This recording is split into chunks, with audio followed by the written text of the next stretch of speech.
Je te souhaite la bienvenue. Juste avant de commencer, une petite information. Cette vidéo est extraite de l'émission en direct La Ligne Rouge des Hauts Potentiels dans laquelle tu peux poser tes questions et obtenir une réponse personnalisée. Cette émission est diffusée en direct chaque jeudi soir à 19h, heure de Paris, 13h, heure de Montréal, dans le groupe Facebook privé des élèves de l'Université des Hauts Potentiels. Si tu ne fais pas encore partie de ce groupe d'entraide et de bienveillance, tu peux y accéder en devenant élève de l'université. Pour cela, il te suffit juste de télécharger une première formation offerte dans le cadre de cette campagne de sensibilisation au haut potentiel. Le lien se trouve en description de cette vidéo ou en description du podcast. C'est tout simple, tu m'indiques à quelle adresse je dois t'envoyer la formation et tu la reçois tout de suite. Si tu me découvres pour la première fois par l'intermédiaire de cette vidéo, eh bien je suis Siegfried C, je suis neurothérapeute spécialisé dans l'accompagnement des personnes à haut potentiel intellectuel ou émotionnel. Et j'ai fondé l'Université des hauts potentiels dans laquelle eh bien, nous les aidons à canaliser leur surefficience pour soulager un certain mal-être. Maintenant que les connaissances sont faites, laissons place aux conseils de cette vidéo.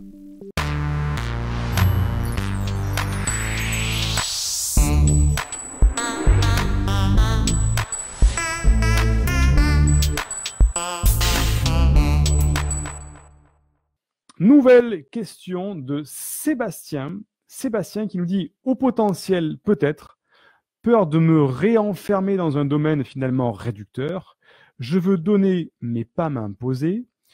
Toujours ce risque de te donner avec ton spectre complet qui se fait réduire systématiquement et horriblement sous prétexte de productivité et surtout de profit immédiat. Œuvrer pour cela plus pour moi. Comment choisir où s'écouter ?» Donc ta question est un petit peu complexe. Je vais essayer de la synthétiser. En fait, tu penses être potentiel, tu ne veux pas te renfermer dans cette étiquette de haut potentiel et tu es un petit peu en colère dans le fait que dans le monde du métier, de partout, on est là sur la productivité, de réduire systématiquement tout le spectre de possibilités que tu as. Et donc, tu te dis comment œuvrer pour cela, comment choisir, comment s'écouter. Là, il n'y a pas 36 solutions, Sébastien. Il faut apprendre à se connaître. Il faut investir en toi-même, Sébastien. Je parle d'investissement en formation, en livres, apprendre en psychologue, en thérapeute. Enfin, là, je prêche un petit peu pour ma paroisse, mais je suis obligé de le faire parce que apprendre à se connaître, c'est le meilleur investissement que tu puisses faire.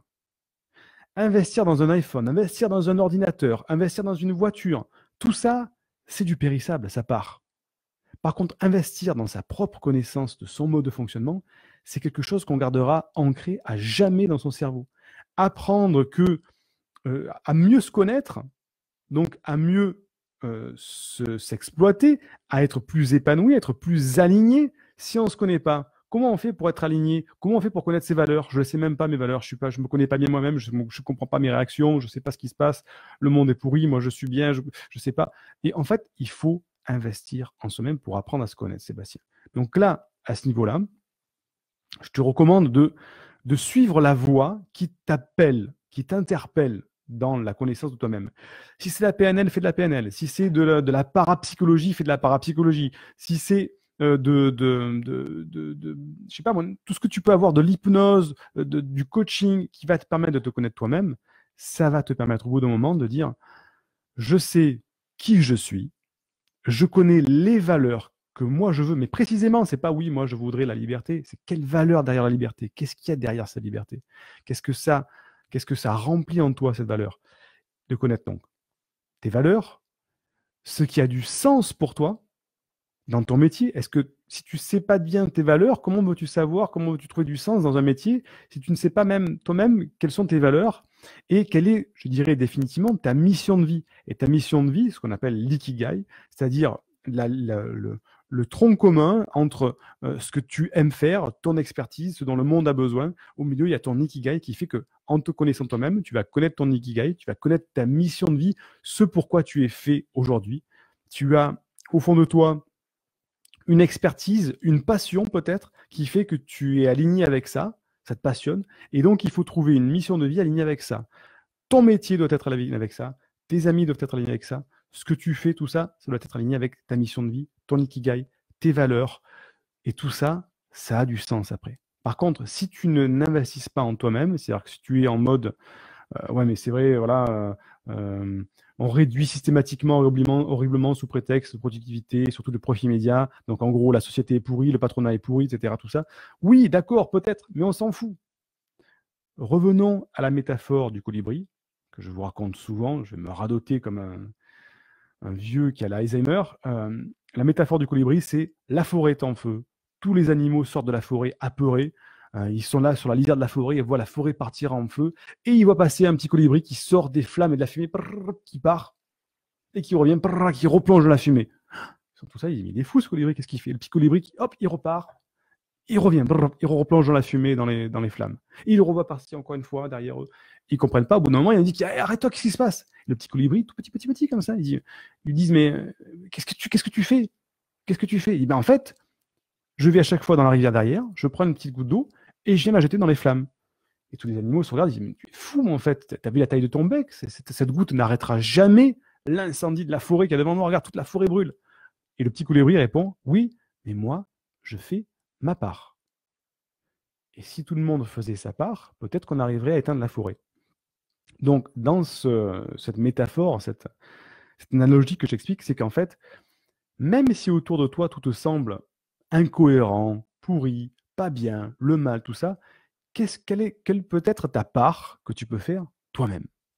Qu'est-ce que tu peux faire pour changer ça, pardon, pas le chat, changer ça? Est-ce que tu vas pouvoir influencer le patronat de ta boîte dans laquelle tu travailles? Non, tu peux peut-être changer ton propre cheminement, dire mais en fait, je me suis trompé de chemin, c'est pas mon patron qui est pourri, c'est moi en fait qui ai accepté le mauvais travail. J'aurais jamais dû aller dans ce travail-là. Ou c'est peut-être la mauvaise région, ou c'est peut-être les mauvais amis. Et se rendre compte qu'en fait, on doit se rendre compte d'une chose, c'est qu'on est totalement, à 100%, responsable de sa vie. Je sais que ça peut paraître dur, et il y en a certains qui vont dire, non, attends, mais il ne connaît pas ma vie, Siegfried, c'est pas moi qui suis responsable à 100% de ma vie, j'ai subi plein de choses, on m'a fait ci. Oui, mais on est responsable à 100% de sa vie. Parce qu'on a le choix. On a toujours le choix entre A et B, entre rester ou partir, entre pleurer ou rire. On a toujours le choix. Donc Sébastien, investis en toi-même pour apprendre à te connaître et tu sauras comment choisir, comment t'écouter. Là, ça passe par de la PNL, de l'hypnose, du coaching, de l'étude de soi-même, tout ça. C'est ce qu'on apprend au sein de l'Université de Haut Potentiel. Et tu sais que chez nous, on a des formations qui sont là pour ça aussi. Donc, tu peux aller les retrouver au sein de l'université. Je prêche pour ma paroisse, mais je suis un petit peu obligé aussi. J'espère t'avoir répondu, Sébastien. Indique-moi en description à quelle adresse t'as envoyé la formation offerte qui s'intitule « Canalise tes pensées envahissantes et profite de l'instant présent ». Et surtout, partage cette vidéo à une personne de ton entourage que ça pourrait aider. Et n'oublie pas, comme le disait Einstein, la folie c'est de faire toujours la même chose et de s'attendre à un résultat différent. Si tu veux t'épanouir avec ta douance, c'est le moment d'utiliser le bon mode d'emploi, celui qui fonctionne avec toi, et de changer pour faire de cette terre un monde meilleur.